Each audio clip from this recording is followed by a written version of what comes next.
Você já deve ter percebido que alguns ruídos podem ser irritantes e até vergonhosos quando saem da sua garganta.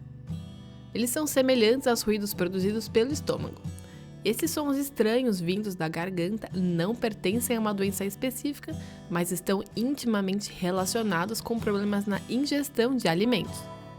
Nesse vídeo do Onsalo Saúde, nós explicamos o que pode estar causando estes sons estranhos vindos da garganta.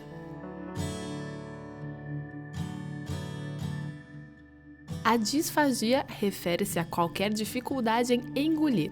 As dificuldades na deglutição podem ter sintomas diferentes: fadiga e perda de peso, soluços ao engolir, atolamentos de alimentos no esôfago, que podem causar desconforto no peito, refluxo de alimentos ao tossir, sons borbulhantes no estômago e engolir saliva frequentemente.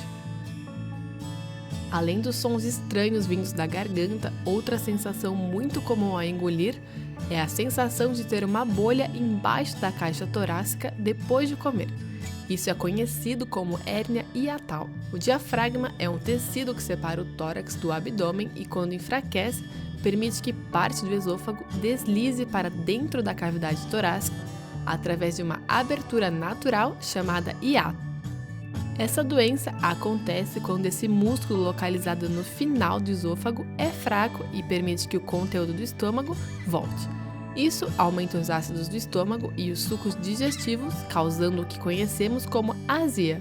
Mas a azia nem sempre é o único sintoma. Se você tem uma tosse seca, problemas de deglutição e asma, você também pode ter refluxo gastroesofágico.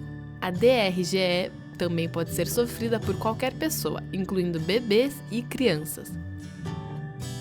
É devido à inflamação da epiglote, que é o tecido que reveste a traqueia.